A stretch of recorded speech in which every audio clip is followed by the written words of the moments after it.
नमस्कार and welcome back.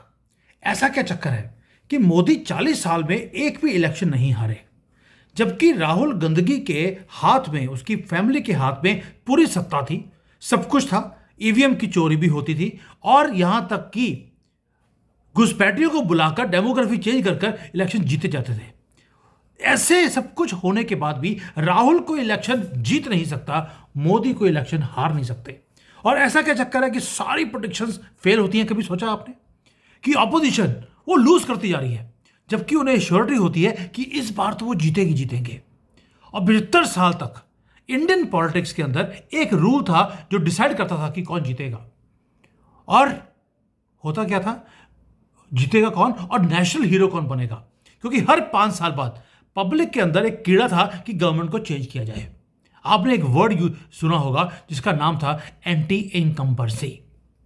ये anti incumbency के कारण हमेशा ही अपोजिशन को लगता था इस बार तो गेम उल्टी पड़ने वाली है। ये ऐसा लॉ था जो पॉलिटिकल ग्रेविटी आती थी and it is going down day by day. Modi ji ने सारे रूल्स को उठाकर बाहर फेंक दिया है एंड आप देखते हैं कि ये रूल हमेशा के लिए ब्रोकन है। अब ये वर्ड मीनिंगलेस हो चुका है और मोदी जी और योगी जी, इनको एक फॉर्मूला मिल गया, मास्टर स्ट्रोक, जो डिस्ट्रॉय करता है एंटी इनकम्बेंसी को।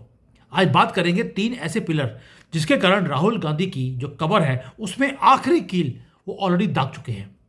This is not just one talk, this is a story of biggest power shift in modern Indian politics.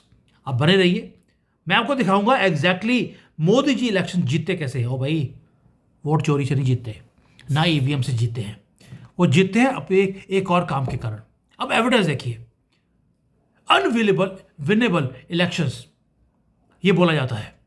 बात करते हैं महाराष्ट्र की। महाराष्ट्र में ये बोला गया, सारे पंडित बोल रहे थे फडणवीस जो हैं वो एंटी इनकम्बेंसी के अंदर हैं, वहां पर कभी आप जीत नहीं सकते।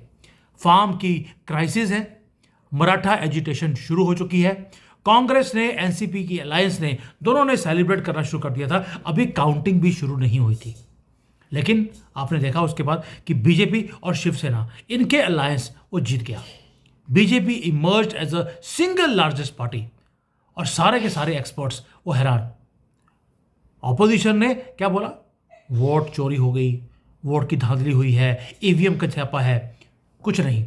हरियाणा के अंदर हमने वही देखा, जाटों की वोट बंट गई है, कंसोलिडिफाइड हो गए हैं कांग्रेस के साथ। कांग्रेस लीडर जो भूपेंद्र हुड्डा है, उन्होंने तो कैबिनेट की पोस्ट भी बांटनी शुरू कर दी थी, अभी रिजल्ट्स आए नहीं थे। और हुआ क्या, बीजेपी मेजॉरिटी ले गई, single largest party. Everybody was stunned again और उन्होंने गवर्नमेंट भी बनाई। एंटी इनकम्बेंसी वेव खत्म। अभी अभी आपने बिहार के अंदर देखा, 10th time Nitish Kumar chief minister बने हैं। तेजस्वी यादव मैसिव रैलीज कर रहे थे, 1 करोड़ से ज्यादा तो उन्होंने नौकरियां बांट दी थी वहां पर। मीडिया ने बोल दिया था नीतीश कुमार नहीं आ सकते। यहां तक कि बड़े बड़े एनालिस्ट ने बोला कुछ भी हो जाए, मोदी जी नया सीएम लेकर आएंगे अगर कुछ ना कुछ तोड़पन करके कहीं गवर्नमेंट बन भी गई तो। लैंडस्लाइड विक्ट्री आई है एनडीए की। अब ये जो सारा जो काम है, जो मोदी, शाह, योगी ये सारे कर रहे हैं, ये जो माइक्रो मैनेजमेंट है, ये होता क्या है, ये फाइनल प्रूफ है आपके लिए कि भाई जो उत्तर प्रदेश में देखा आपने, जहां पर कभी भी सीएम दोबारा बनता ही नहीं है, 37 साल हो गए, और ये बोला गया कि जिसने भी कैंपेनिंग नोएडा से शुरू करी वो हार जाता है। योगी जी ने नोएडा से ही शुरू करी, उसके बाद भी जीत गए। ऐसी क्रशिंग मेजॉरिटी लेकर आए कि हक्के बक्के रह गए। अब राहुल गांधी, तेजस्वी यादव, अखिलेश यादव, ये सारे के सारे ऐसे लोग हैं जो अभी भी सदमों से बाहर नहीं निकले। अब रियल क्वेश्चन वही है, ये जो पॉलिटिकल ग्रेविटी है उसको डिफाई करते कैसे हैं। भाई, ग्रेविटी में हर चीज ऊपर से नीचे गिरती है। बीजेपी भी उल्टा हो रहा है, नीचे से ऊपर। योगी जी का नाम कभी सुना नहीं, सीएम पहुंच गए। मोदी का नाम सुना नहीं, पीएम बन गए। तो ये हो क्यों रहा है, ग्रेविटी उल्टी क्यों हो रही है, गंगा उल्टी बह क्यों रही है, सीक्रेट क्या है। अब आते हैं एंटी इनकम्बेंसी के ऊपर। पहली बात है, एंटी इनकम्बेंसी ये वर्ड दिया किसने, ये दिया दिल्ली के लुटियंस गैंग ने, वही पत्तलकार जो कांग्रेस के दफ्तरों में बैठकर वहां पर उनके पिद्दी के बिस्किट खाते हैं। अब आते हैं वर्ड क्या है। मोदी जी ने एंटी इनकम्बेंसी को चेंज कर दिया परफॉर्मेंस के साथ। अब मोदी की परफॉर्मेंस देखिए, उन्होंने और योगी जी ने उन्होंने रीडिफाइन कर दिया परफॉर्मेंस का मतलब क्या होता है। पुराने दिनों में क्या होता था कि अगर आपने एक हाईवे बना दिया, उसके ऊपर बस पट्टी लगती थी, इनॉग्रेटेड बाय सोनिया गंदगी, राहुल गंदगी, यही नाम होते थे हमेशा हर चीज़ के ऊपर। यहां तक कि अगर कूड़ादान भी रखा गया आपने आपके एरिया में, उसके ऊपर लिखा होता था जवाहरलाल नेहरू, इंदिरा गंदगी, ये नाम लिखे होते थे। प्रॉब्लम क्या थी कि आपने एक कॉन्ट्रैक्टर को लिया, कॉन्ट्रैक्टर को लेकर आपने उसको कॉन्ट्रैक्ट दे दिया, उसमें से कुछ कट मिनिस्टर को मिल गया, उसके बाद जो लोकल लीडर है उसको मिल गया, करते करते जो आम पब्लिक है उस तक कोई फायदा पहुंचता ही नहीं था। मोदी जी ने क्या किया, मॉडल ही डिफरेंट कर दिया। इसको बोलते हैं डायरेक्ट डिलीवरी। ये लाभार्थी का नाम सुना होगा आपने। लाभार्थी मॉडल के अंदर जो बेनिफिट है, जैसे गैस सिलेंडर आपको मिला directly to women, Ujjwala account के अंदर। फूड का राशन है तो आपको मिला, किसी कॉन्ट्रैक्टर को नहीं। 2,000 रुपये फार्मर के खाते में आ रहे हैं तो डायरेक्टली आपके बैंक अकाउंट में आते हैं, कोई मिडल मैन नहीं है। और जो जो सामने वाला है जिसको मिल रहे हैं पैसे, वो ये नहीं देखते कि किस जाति का है, बस आपको देना है, आप एलिजिबल है, आपको मिल जाएगा। और जो सामने आदमी जिसको मिल रहा है, जब वो वोट देने जाता है, वो पार्टी नहीं देखता, वो कुछ नहीं देखता, वो देखता है उसे दिया किसने। उसे मोदी दिखता है, उसे योगी दिखता है, उसे लॉ एंड ऑर्डर सीधा हुआ दिखता है यूपी में, तो वो योगी देखता है, वो योगी को वोट करता है, वो बीजेपी को वोट नहीं करता। और ये जो डायरेक्ट कनेक्शन है, ये बाईपास करता है सारा जो पुराना ओल्ड इक्वेशन था कास्ट का, लोकल स्ट्रॉन्ग मैन का, कुछ नहीं, सब खत्म कर दिया। और इसीलिए मोदी कभी इलेक्शन हारते नहीं पूरे लाइफ में, अमित शाह कभी इलेक्शन नहीं हारे, वो मैनेज कर लेते हैं। योगी जी हैं, कभी भी वो इलेक्शन नहीं हारे हैं, खुद लड़ते हैं, कंसिस्टेंटली परफॉर्मेंस दिया है। अब इसको कंपेयर कीजिए राहुल गंदगी के साथ। 96 इलेक्शंस वो आदमी हार चुका है, आदमी नहीं, sorry, boy, that boy has lost 96 elections. ये एंटी इनकम्बेंसी की बात नहीं है, ये है difference between consistent delivery versus consistent failures. अब ऑपोजिशन की गलती क्या है, पहले देखते हैं कि ऑपोजिशन अपने आप को इररेलेवेंट करता जा रहा है। मोदी जी ने अपनी परफॉर्मेंस से भी इनको इररेलेवेंट किया, लेकिन ऑपोजिशन ने भी अपनी हरकतों के कारण अपने आप को इररेलेवेंट कर दिया, और वो हमेशा इलेक्शन लूज करते जा रहे हैं। क्यों? क्योंकि वो अभी भी पुरानी गेम खेल रहे हैं। उनकी सबसे बड़ी प्रॉब्लम ये है कि वो सत्ता के लिए लड़ाई कर रहे हैं, लोगों के लिए नहीं। देखिए, आप कभी भी जब इलेक्शन होते हैं, अभी जीते नहीं होते, ये पहले ही फाइट करने शुरू करते हैं चीफ मिनिस्टर किसका बनेगा। राजस्थान देख लीजिए, 5 साल के लिए गवर्नमेंट रही कांग्रेस की, सिविल वॉर था वहां पर अशोक गहलोत और सचिन पायलट के बीच में। बीजेपी प्लान करती रही कि किस तरह से गांव गांव जाकर काम करना है, लोगों के साथ कनेक्ट करना है, और कांग्रेस वो बिजी थी अपने एमएलएस को 5 स्टार होटलों में इकट्ठा करके बचाने में लगे थे कि कहीं अशोक गहलोत ना ले जाए, कभी कहते थे कहीं वो सचिन पायलट की तरफ ना चले जाए। कर्नाटका में भी आज की डेट में यही ड्रामा चल रहा है। 5 साल की गवर्नमेंट है, सिद्धारमैया और डीके शिव कुमार हर रोज एमपी ढूंढ रहे होते हैं कि कौन सा एमएलए मेरे साथ है, कौन सा एमपी मेरे साथ है, और राहुल गांधी ने किससे बात करी। एंटायर एडमिनिस्ट्रेशन पैरालाइज हो चुका है कर्नाटका के अंदर, सिर्फ बैलेंसिंग फैक्टर दिया जा रहा है दोनों के लोगों के बीच में। अब नेशनल लेवल पे देख लीजिए, इंडिया अलायंस बनाया गया। इससे पहले कि अभी लोगो बना नहीं था इंडिया अलायंस का, सीट शेयरिंग का फॉर्मूला अभी फिक्स नहीं हुआ, लेकिन पीएम की लड़ाई हो गई, पीएम कौन बनेगा। ममता बनर्जी वो कहती है मैं बनूंगी, केजरीवाल कहता है मेरे से बड़ा धुरत तो कोई है ही नहीं, बनूंगा तो रावण तो मैं ही हूं, मैं ही बनूंगा। अब दुर्योधन आ गया बीच में, अखिलेश यादव, और आपको मालूम है कुंभकर्ण आपका तेजस्वी। ये सारे की सारी जो महाभारत की कुंडली थी, इनका कोई भी एक सिंगल नैरेटिव कॉमन नहीं था, कोई सेंट्रल लीडर नहीं। और आप देखिए, आप कोई भी हाल देख लीजिए, कोई भी इलेक्शन देख लीजिए, हमेशा इनकी लड़ाइयां आखिरी दिन तक चलती रहती हैं, and they are divided at every level.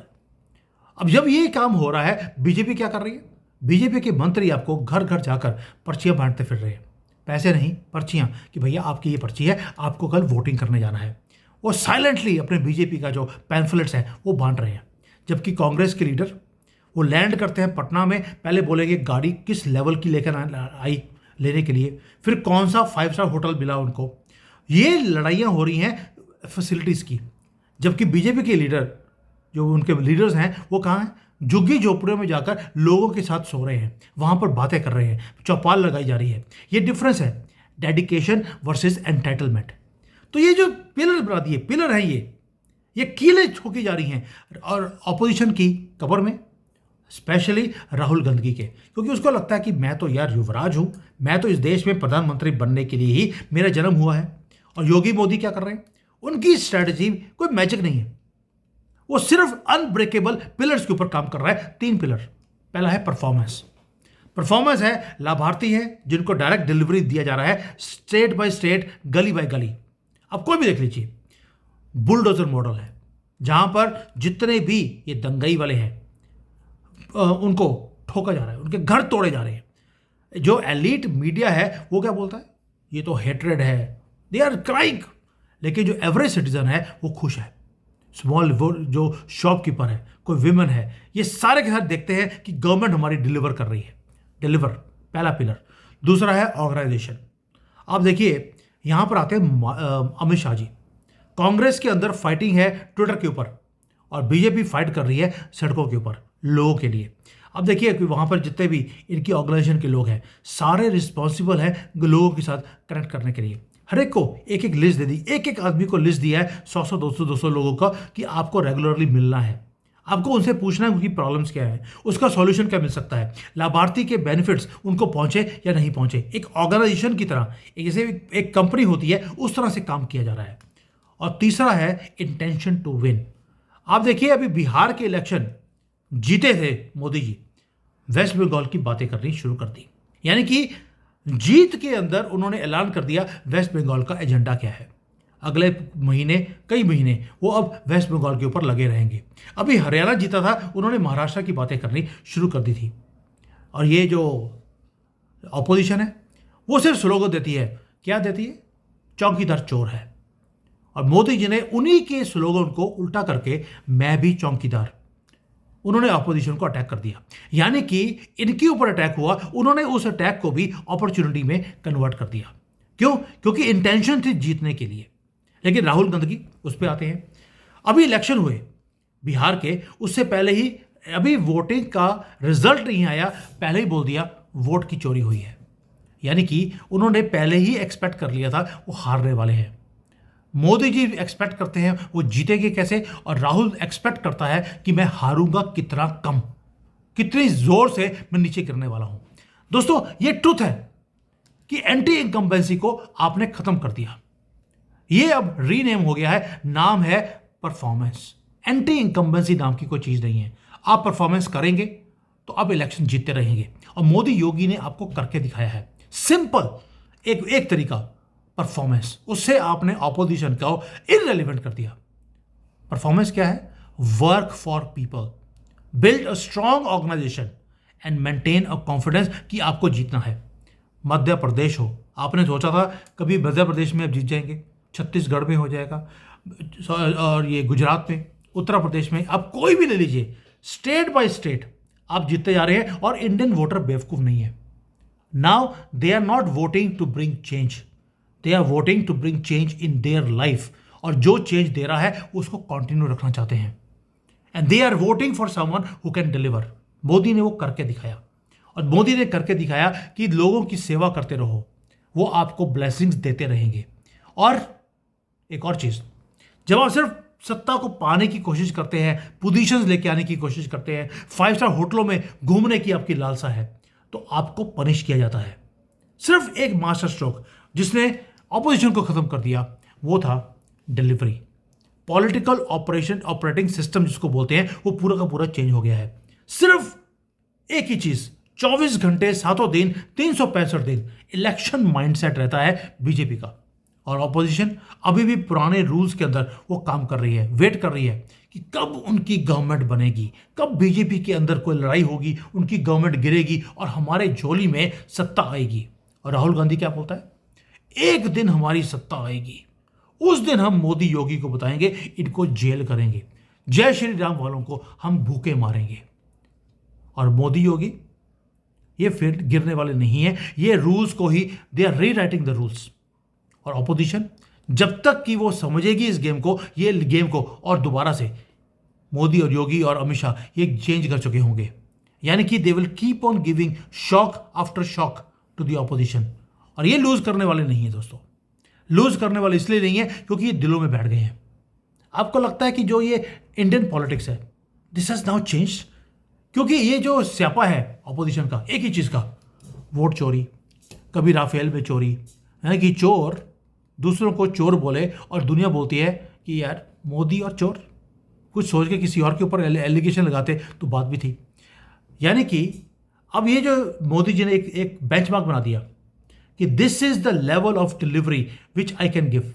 इसके बाद आपको लगता है कि कांग्रेस या अपोजिशन वाले जिनके पास कोई मुद्दा ही नहीं है, इस बार इलेक्शन के अंदर मुद्दा क्या था? ईवीएम, वोट चोरी। डेवलपमेंट की बात करी तो कहते जी 1 करोड़ नौकरियां हम दे देंगे सबको, 1 करोड़ नौकरियां बिहार में।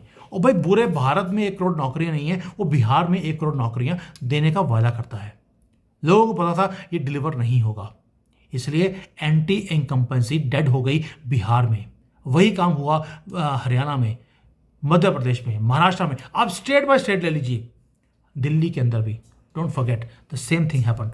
And this is where the last कील हैज़ बीन ठोकोफाइंग इन राहुल गांधी's कबर। Thank you, Jai Hind, Vande Mataram.